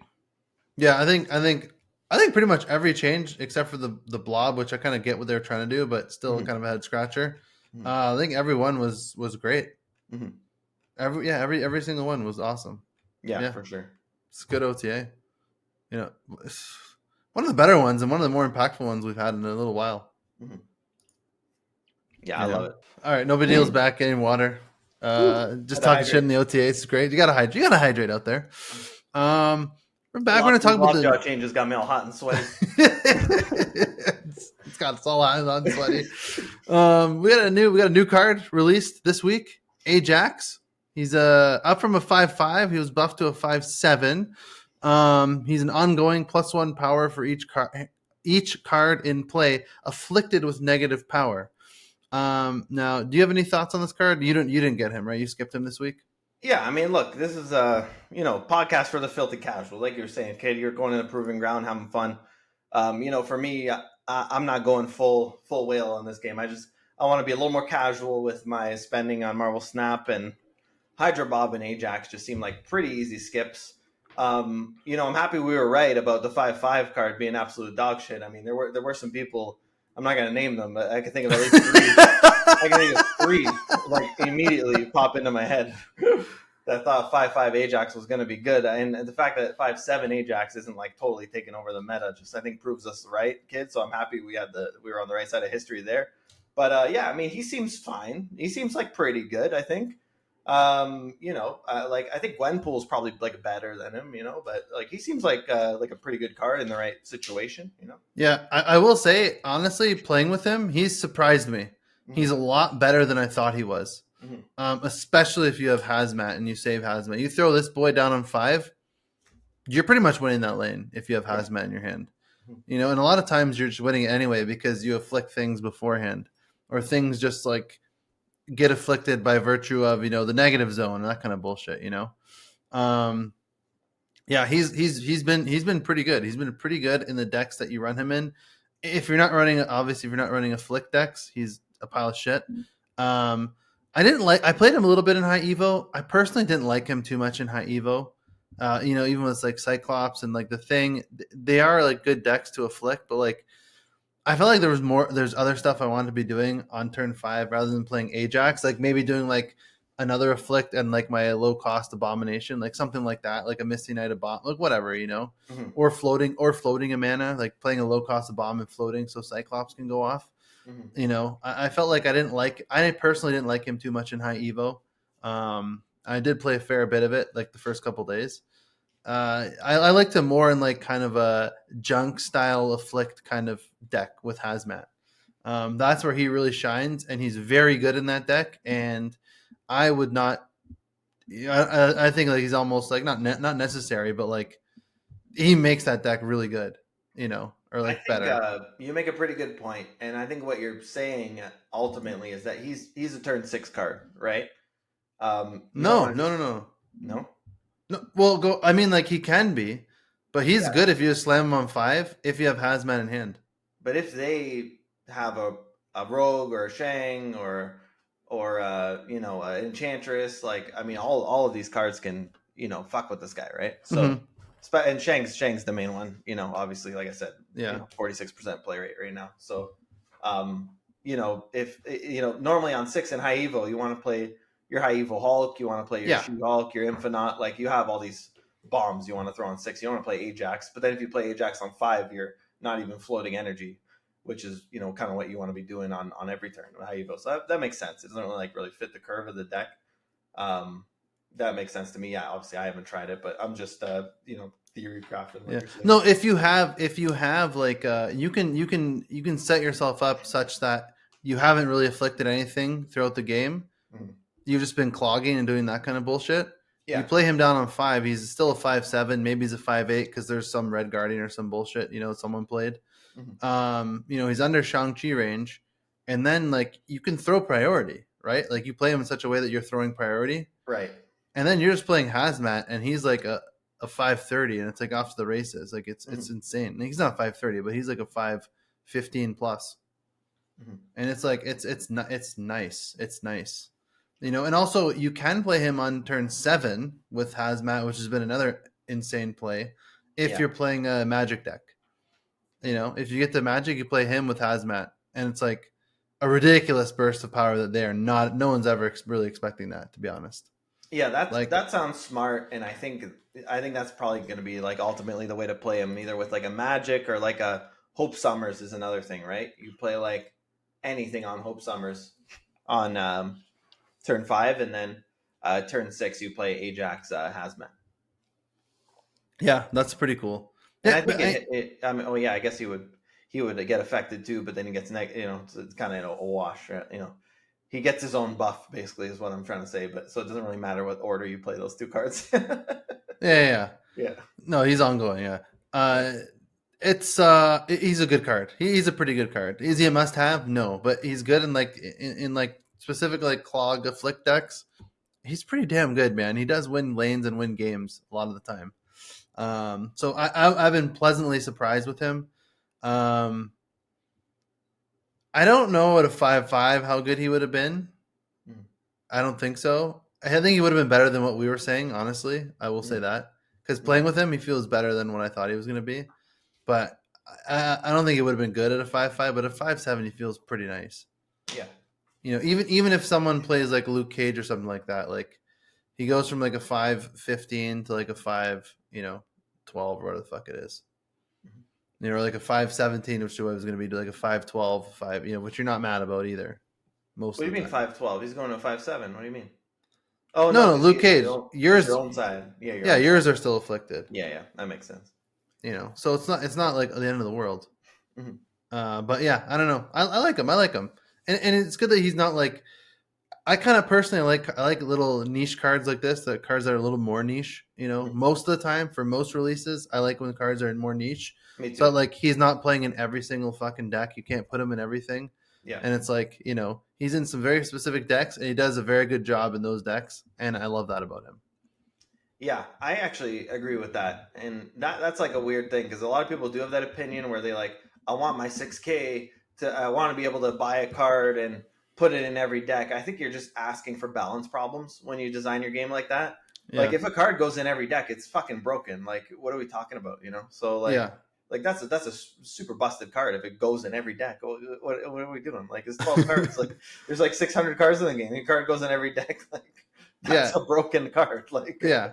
No, you should be able I to. don't think we want a whole game of that. Like that sounds shit. Yeah, It's gonna be pay to win. That's just pay to win now, you know. exactly. You So I should you like when should cards are niche as yeah, well. you And should be saying like, "Hey, I want my 6K tokens or my spotlights to go towards a card that I'm going to play in a deck archetype that I like and have exactly, fun with and be good." That's what you should be saying. yeah, And saying, "I'm going to save my resources and not get cards like Ajax if you don't like an afflict kind of archetype." And you yeah. should be happy because then you're saving resources. You don't need every fucking card. No, That's when they're a little yeah, more niche. That when they release cards like every once in a while it's nice to have like an Arshem, right? Where you're just like, this is a pretty fucking, this is a really cool card, right? yeah. One of the best cards they released in a while, I think. But yeah, more niche is better in my opinion. Yeah, and they didn't know how good Arshem was going to be, and like to your point, like it's like me, like I don't see the appeal of these Ajax decks. I think you're right about Hazmat. Hazmat's probably the key, and I do think this guy's probably like a huge buff to Hazmat. Kind of like you were saying, they released these cards, and it kind of they put Viper into the game now. Debris better. Like I think Ajax makes Hazmat a lot better. That probably is Yeah, just the main synergy piece. Where if you don't get the Ajax Hazmat, maybe you play something else. If you're playing Clog, maybe you play Cannonball or Cersei or something else on 5, rather than the Ajax Hazmat because you don't have those two cards, right? So that makes a lot of sense. But it's kind of like for me, like I don't have too much interest playing this card or Hydra Bob if he's not moving every turn. So it's easy for me to save on those weeks. But if I see Corvus Glaive, Proxima Midnight, I'm fucking hyping this shit up for 3 months. Data mine comes out, discard baby. Like we're going hard in the paint. We're gonna be discarding free '07. It's '07. Like what are we doing? Like I'm just so for yeah. I agree with you, and that's a niche thing, but I love like the discard shit. So I saved up my shit for that, and this is gonna be an easy skip, and then we get and we got Copycat coming next week, which looks like an absolutely sick card. That might go in almost every deck, so we're gonna have to pick that one up. yeah, that's true. Actually, Yeah, that card looks insane. yeah. But yeah, Ajax, pleasantly surprised. I actually really like this card. I've been having actually a lot of fun playing with him. He's felt really good in the specific decks that he's in, and we could talk about some of them now. Let's talk about some of the decks. Mhm. This is the main one I've been playing. Safety Blade came up with this one. It's his junk deck. I think he called it barbecue or something. He posts all his decks. He's awesome, amazing player, incredible deck builder. He always comes up with unreal decks. So this deck is the Hood, Nico, Titania, Beast, Carnage, Hazmat, White Widow, Green Goblin, Sage, Debris, Viper, and Ajax. Um, it's just you got this was I think he made this when Ajax came out before Viper got buffed. Mm, So this was I was even playing this like on day 1 or 2 when he released this. I'm pretty sure he released this right away. mm, And now with the new Viper, it's even better, man. mm, It's just like you're just trying to clog basically. You have Carnage in case you don't draw your tools to declutter yourself, or if people are clogging you, Carnage can help with that. Sage is just a nice little tech with some surprise power. I mean, you're throwing a lot of negative power on their side. Sage usually gets pretty big. Viper Debris, amazing. White Widow, amazing for clog. Green Goblin, amazing for clog. Titania now with Green Goblin, Viper, two ways to clog. Beast to bring things up if you want to re-White Widow somebody. You can Hazmat again, you can Carnage again, you can Nico again, you can Hood again. Like Beast is just a great card in this. If you mess up your Titania, you can take Titania back, put it in a different lane if you really want to. Debris obviously you can Beast. It's a great deck, and then if the point is you clog a lane and then you play Ajax another lane and you win basically. yeah. So it's great. Mhm. Yeah, Sage is a big girl too, so you can test 3 lanes if you want. yeah, yeah, exactly. This type of deck is like the perfect kind of Ajax deck. Yeah, you can play the high Evo stuff. It's not bad. I'm not saying it's bad. It's just this stuff for me has felt better. Like just Well, including Hazmat has felt yeah, much Hazmat's your better. only afflict. I mean, this is a great example, right? It's like if you don't play Hazmat, you're probably not even playing Ajax. Maybe just play Sage instead, and you could just win that way. Yeah, and sometimes like things will happen on the board, like they'll afflict you, or they'll be like the negative zone and stuff, and you can get some value out of Ajax. Yeah. If they don't have the Widow's Kiss, like if they don't fill up that lane, that's just like an extra point of power. Mhm. But yeah, mainly you want Hazmat. Playing a 5/7 doesn't feel great, but you have the other tools which are just good clog tools to win, especially with Beast. You can get more demons and stuff like that. Yeah, this is a nice one. Yeah, it's a good one for Ajax. Uh, let's see. What other one? Let's talk about yours. Well, the Thanos, Actually, let's yeah, do one more. Let's do one more Ajax build. This yeah, is yeah. gnomes. This is gnomes. This one was fun. Actually, this one. I think this one came. I think this one came out before Clog became really ridiculous. I think he made gnome made this list right after the OTA. It was like a werewolf kind of bounce with Ajax. It's This deck was a ton of fun as well. I played a lot of this deck. It was fun. It's the Hood, Rocket Raccoon, Electra, Nico, Beast, Hazmat, White Widow, Falcon, Werewolf by Night, Red Guardian, Viper, and Ajax. And again, you're just playing. You could just play a lot of 1 drops that will buff Werewolf by Night up. You beast them back, and then you have White Widow, who's a great card. Falcon brings back the 1 drops, and Ajax you can just slam as a big boy with Hazmat. Red Guardian gives you 1 point of power on Ajax, but yeah, this deck was a ton of fun too because it's like we win with a Werewolf and you can win with Ajax as well. Yeah, I mean this deck has some sweet beast targets like multiple procs of Red Guardians, pretty sick. Multiple procs of White Widows, absolutely disgusting. I've been playing a lot of White Widow alongside Grandmaster just for that reason. Just copium on the Grandmaster, but two White Widows is hilarious. And then obviously Viper as well, right? So you could like play your 1 drops into a Viper lane and stuff too. Like Viper sends the Hood over, then you beast back the Viper, send something else. Like that's pretty sweet too. So yeah, I mean the beast just goes absolutely ham in this deck. Yeah, and you got Falcon too for extra Werewolf by Night procs. The Electra was an interesting one. I got a couple uses out of the Electra. I feel like Electra could be a different card. Like maybe Iceman might be even better. Mm-hmm. Personally, Maybe he just got better use out of it when in his meta or whatever. Maybe he just And likes Electra. yeah, maybe it's. I mean, Maybe he's trying to snipe Kitty Pride. I don't know. yeah, I'm not gonna lie. It was fun playing these cards that I don't get to play that often. That's Yeah. why I kept Electra in. If there was one card I would take out personally for myself, it would be Rocket Raccoon because I'm just so fucking bad with that card and predicting where people are gonna go. I always think. I was just gonna bring up the Rocket Raccoon, so that's kind of interesting because I love playing Hawkeye in Bounce, but the Rocket Raccoon sounds kind of better, honestly. Like in He's a theory, good. anyway. Like Hawkeye is delayed. Like you have to play him, you have to wait. Play on top, and then he has to wait a turn. Like Rocket Raccoon is instant. So like long as you keep guessing right, it's instant and it's more power. So. I kind of like the Rocket Raccoon, but yeah, if in practice you're just whiffing every time, and especially on turn one. I mean, turn one is like almost impossible. I feel like it just never happens on turn one. It's like okay, I'm gonna try Yeah. far right this time. It's like you just fucking never get it on turn one, but it gets easier as the game goes on. At least in my Yeah. I've played some Rocket Raccoon, and that's what I find. I never get it right on turn one, but as the game goes on, it gets a lot easier to predict where they're gonna play. And especially as you clog more too. Yeah.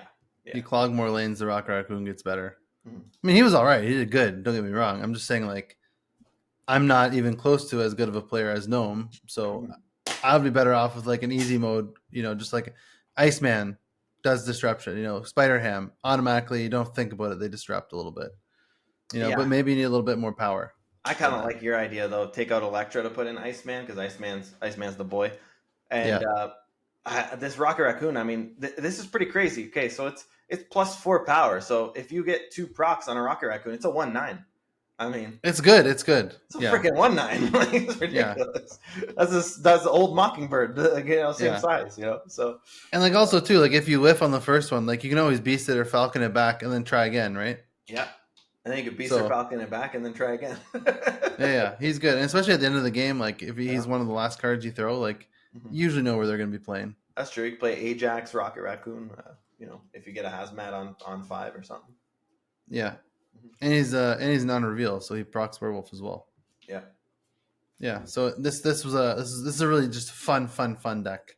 The next werewolf deck I play, I'm gonna try Rocket Raccoon. I just because I had never played it in Bounce and I never even thought of that. But this isn't the first Bounce list that I've seen recently with Rocket Raccoon in it, so it does make sense. I mean, +4 per proc is crazy. All right, let's get into the real decks here. The no big deal spice. I want to talk about this good boy Thanos deck that you created.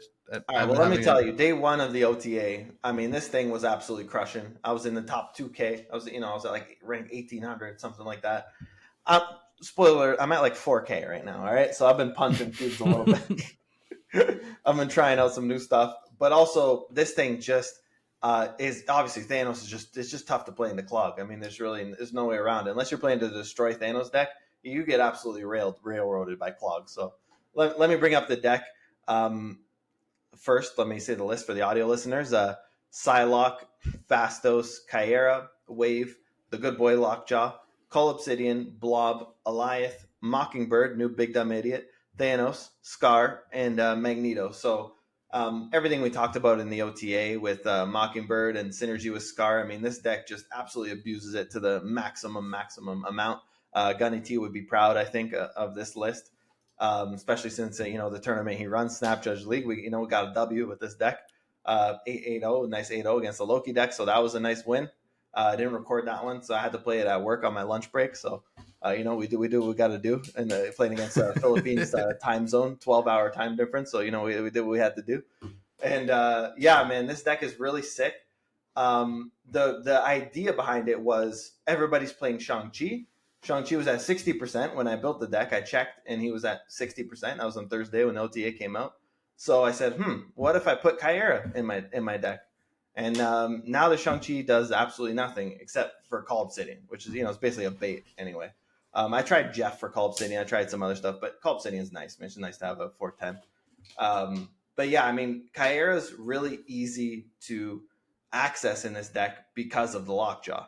So like you actually get your Kyera like quite often because you're not only drawing all your cards with your stones, but you're throwing shit into Lockjaw and cycling through your whole deck. So The only time, most of the time you don't see your Kyra is when you play Blob and he eats your Kyra, which does happen. So you do have to just, let's say you play something in the lockjaw, Blob pops out. He might eat your Kyra. This is like a decent chance he does that. So it's always good to click through your Blob to see what he eats. I always do. It's kind of just fun anyway. You have to, funny. yeah. And goes with the lore too. You gotta see what he's doing. But yeah, I mean, this deck's insane.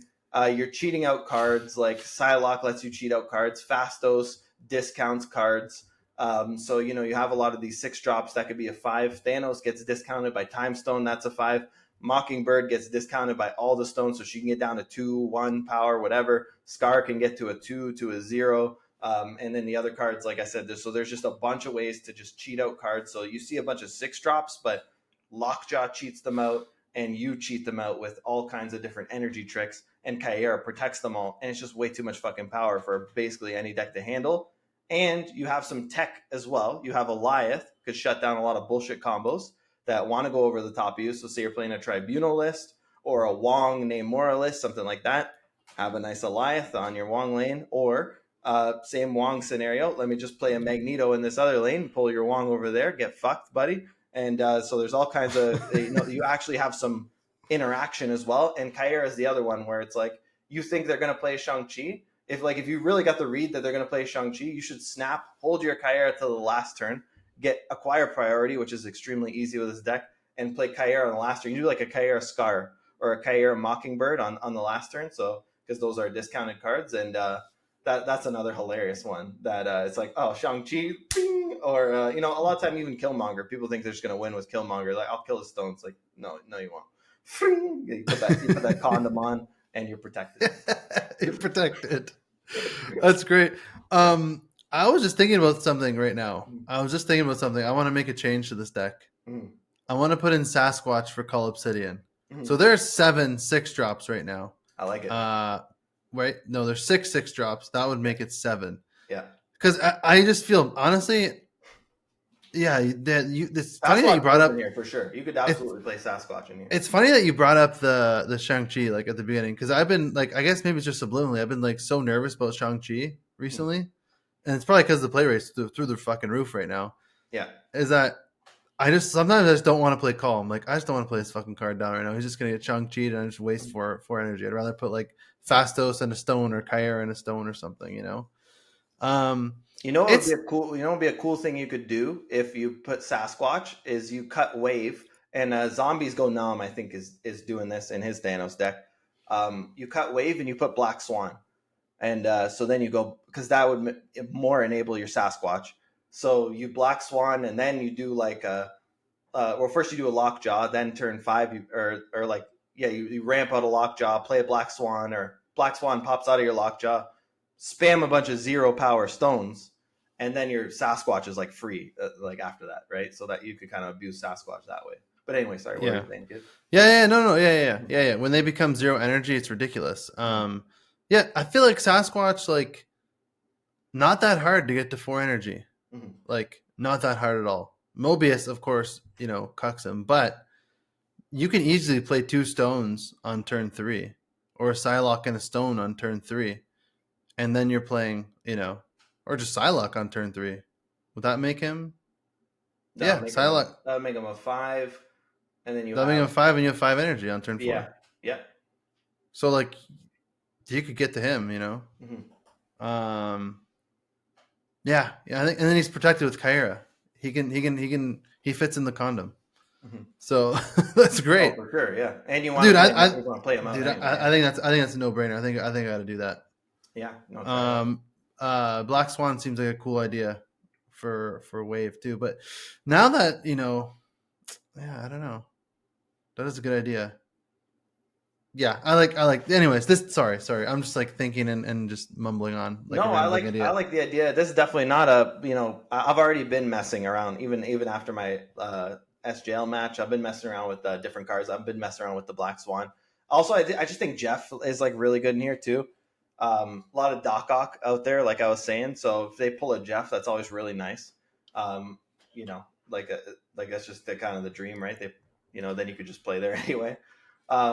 But yeah, so like that's a consideration. and obviously the Fastos is in here because if your stones cost 0 and you have the card Lockjaw, I mean, you got to snap. That's just Yeah. it's time to snap before they realize that you're playing Lockjaw with a bunch of 0 power stones. Like you play Fastos and then a Mind Stone, like it's legit game over. So like you need to snap before that happens. You don't have to snap on playing with the card Fastos, but once you see a 0 power stone and Lockjaw in your hand at the same time, snap before you play it. Yeah. Yeah. I think Jeff would be good in this deck, or even Yeah, Nocturne instead yeah. of Wave. Get rid of Wave and put Jeff and Nocturne. Get rid of Call and put Sasquatch. Mhm. Oh, now I'm brewing a little bit. Yeah, Um, yeah. that would be insane. Yeah. This I've been playing. I've actually been playing a ton of this deck. That's why, and I just like every time Call comes, I kind of get mad seeing Call. I'm like, fuck, he's gonna get killed. Like, especially if I already have Kyra down and then I drop Call. I'm like, this is just stupid. I don't want to play this card. Like, Yeah. you play him, then he gets owned, and you're like, damn it. Yeah, I've put him in, take him out, put him in, take him out. So he's definitely a flex card for sure. I mean, you wouldn't think he is, but he's a flex card. Mockingbird is not. She's mandatory. Yeah. She's a rock Mockingbird, star in here. and just like you throw like almost anything that the Lockjaw takes, unless you get hyper unlucky and your 3 pulls out of Lockjaw are like Psylocke and 2 stones, like Mhm. that can technically happen, yes. But anything that Lockjaw pulls is insanity. Like he pulls out Mockingbird, he pulls out Blob, he pulls out Eliath, he pulls out your Kyra. He can pull out a Wave, then you ramp for the next turn. Even if he pulls out a Fastos, like at least you're probably getting, a couple a couple buff cards. It's it's awesome. There's like not a bad target for Lockjaw in here. I mean, relatively speaking, Mhm. it's pretty sweet. Yeah, I love this, and yeah, especially if you get cut Wave for Jeff or Nocturne, even better. Then you can change the location, or just and both of them can move. Yeah, If they pull out a Lockjaw, it's like not a bad hit. You can move them and throw something else in Lockjaw if you need to. yeah, and I mean Lockjaw's been out of the game for a while, so if we do have any newer players, coming to Snap and messed around with too much Lockjaw, you're building a Lockjaw deck. Something you'll learn quickly, and I could save you some time, is you definitely want to ask yourself the question when you're building a Lockjaw deck: how does this feel playing into Lockjaw, and how does this feel coming out of the Lockjaw? And a lot of people just ignore the second part, and they put cards like Mbaku, and it's like, yeah, Mbaku feels great to play into the Lockjaw, but it's absolutely fucking brutal pulling Mbaku out of the Lockjaw, like playing a stone and Mbaku comes out like, fuck, it's horrible. So almost all these, that's why the deck's so weighted on big boy cards, and it's the same thing with Thor and Jane lists are the same thing. They're all much higher curve. You have like maybe just Wasp and maybe one other card that's lower than the actual Lockjaw. So cards like Psylocke and Fastos are really, really good to play into the Lockjaw.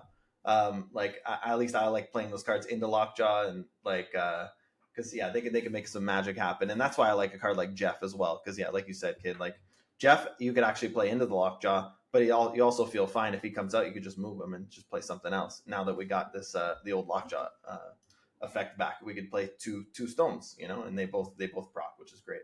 Yeah, and Scar just like getting it to be even 4 energy or 2 energy, sometimes 0 if you get really, you have to get really lucky for him to get to 0, Mm-hmm. or like it's a magic game, like a turn 7 game for him to get to 0. Even then, it's you have to get lucky, but Scar is an insane card here. I'd say like cards you don't need that you can replace. I mean, Call Obsidian you definitely don't need. Fastos you definitely don't need. I don't think Wave needs to be in this list at all. Right. I would say Magneto's pretty. It's just Magneto's such a damn good card. You don't need Scar, but he's really good in this deck.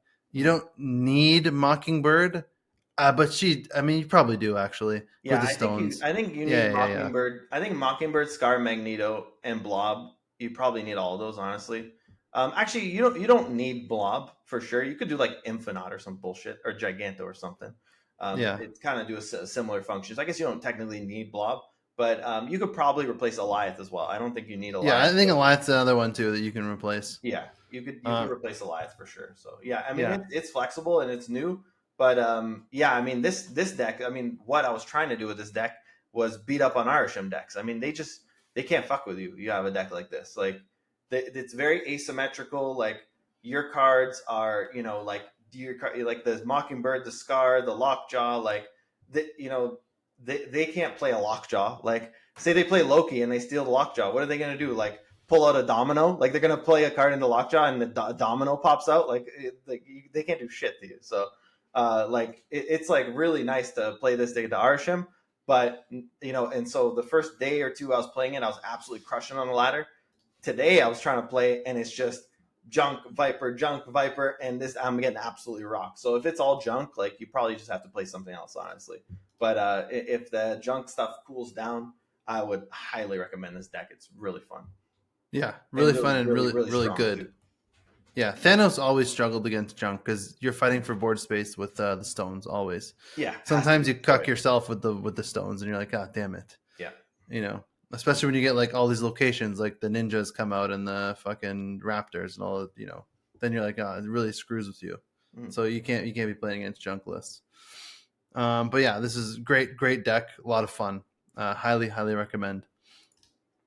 Let's talk about this. This one is one that you cooked up, bringing back the good old girl, bringing back all your faves here. No big deal. Cooked this up the beginning of the season ish, right? Like first week or two. Yeah. Like it wasn't. It's not like a new one, but like it's a hella list. I'll let him take us through it. Yeah, updated recently. Yeah, now that we had that discussion with Kier Nimbus and we're trying to figure out where to rank Hella, and I haven't played her since she got nerfed. So, I took her back out for a spin. I would say anybody who hasn't hit Infinite yet, this is a absolute monster. And I was just gonna say that. Yeah, I was just gonna say that. Like, if you're not seeing a bunch of clog on your climb, if you have an Infinite, this deck's sick. All right, go ahead. No big deal. Take it away. Yeah, and it's just for people who don't know. Again, if you're newer, more casual, the bots. You want to basically trick the bots into thinking they can win the game. If they don't think they can win, they'll just retreat. And Hella is just a really great way to do that. They don't like register like, oh, this Hella's gonna put 70 power on the board. Like they don't register that. They look at the board state currently and say, okay, can I win it or not? And so just playing a Hella list is kind of like a cheat code to just stealing 8 cubes from bots. And so, but also this is a really good deck just on the ladder as well, if there's not a bunch of fucking clog out there. But anyway, so Ajax too. I mean, I was playing this before Ajax came out, basically. Now you're just pumping Ajax for free, like, because Hella negates the cards. She afflicts your own cards now. Yeah. So you're literally just pumping their Ajax like for no reason. So like you don't need to be doing that. So, but anyway, if anybody is looking for a good Hella list, I think this one's phenomenal and like really tight. And I've tested it and played a bunch of games on it. So it's Blade, Corvus Glaive, Lady Sif, Jubilee, Silver Samurai, Blob, Doctor Doom, Hella, Magneto, Giganto, Infinite, Death. Definitely want to focus on stuff that doesn't care too much that it gets negative to.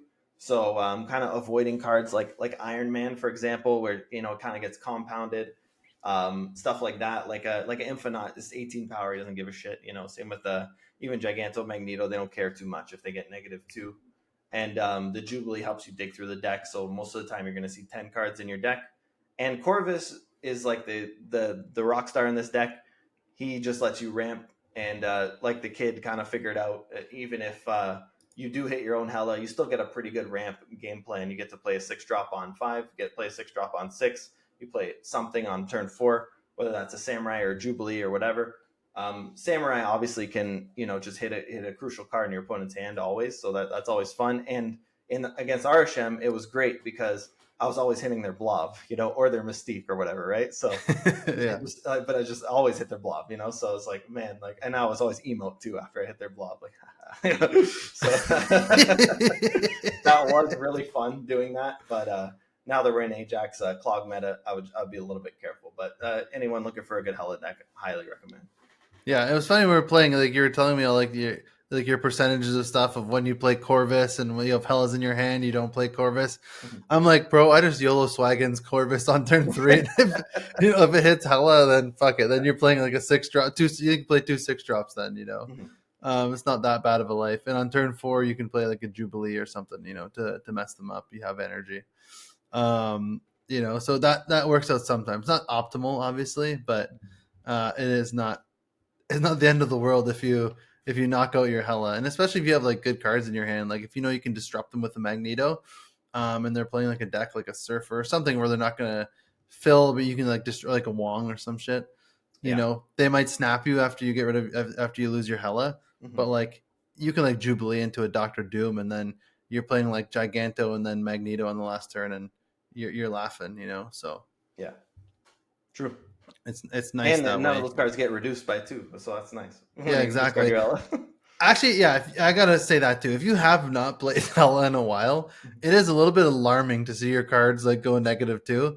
Like it took me a while to get used to it when I was playing this on the climb a little bit. I'm like, man, what the hell are these cards doing? And like, oh yeah, Hella afflicts all of them -2. Like it was very weird to see. I was like, oh, this is, some lanes where I'm like in my head, I'm like, oh, okay, like if Giganto goes in this lane, like I can win it. Like I'll crush that lane, and it's like I'll be ahead by like 3 or 4, and it's like I only win by 1. I'm like, wait, why the hell did I only win by 1? And it's like, oh yeah, Giganto. Yeah. So yeah, this is a fun list. I don't know how competitive it is like on the ladder Infinite. With Clog, obviously not. It's whole complete crap. I think it's. I will say I think it's again quite good into Arisham straight up. Like yeah. I feel really good taking this again. Like if I was playing in a tournament or something, I matched up with Arisham, I'd be very happy as the Hella gamer. Yeah, but but if honestly, I'm Fog, I'm fucked. Yeah, this proved that it was like it's still a pretty damn good deck. So yeah, it's still good. But yeah, so a lot of Arisham decks are Loki decks as well. So again, I mean, you're a Hella, you're playing Hella, so you don't care. Like. They're just not gonna Loki a full Hella combo. It's just not gonna happen. Yeah. So. All right, man. All right. Well, one more thing I want to ask: did you buy your SnapCon tickets yet? No, I haven't, Kim. God damn it, buy it. I bought. I'm going to SnapCon, so it was no big deal. I'm going. I'm 100% going. Yeah. Tickets paid for. Unless the tickets like sell out tonight, like I 100% will be going. Yeah. Tickets paid for, hotels paid for, we're booked, flights are in. I just gotta buy my flight and my SnapCon ticket. Yeah. Yeah, I'll probably gotta get the VIP. Gotta support. Oh hell yeah. Yeah. I'll probably wear the mullet the whole time. I'll be sweating in Florida. It's gonna be disgusting. Yeah. But it'll be worth it. It'll be fun. I'm pretty excited about it. So yeah, I will say that. We're pumped to go. Yeah, that's August 15th, right? Yeah, I think 15th. Tampa Bay, Florida. Yeah, buddy. Yeah. That'll be pretty cool. Yeah, check if people are looking at meet us and shit in person and listening, whatever. And you're in the Florida area, whatever. Want to go to a Snap tournament, Snap convention? Check out Felicity on Twitter. Felicity. I would assume. There you go. You got it. Yeah. Yeah. So check out Felicity's Twitter. I'm sure she has a ton of posts with all her details on it. Yeah, that I think she's got her websites in there too. Yeah. If there's one person that recognizes us, other than the people that we've had on this pod or that we kind of know through content creator people, I'll be very surprised. Let's put it that way. I think it'll just be like it'll be hilarious on the podcast. Basically. I think so. Yeah. But yeah, I don't think we're gonna meet anyone that's like, oh shit, look at those guys, we know them.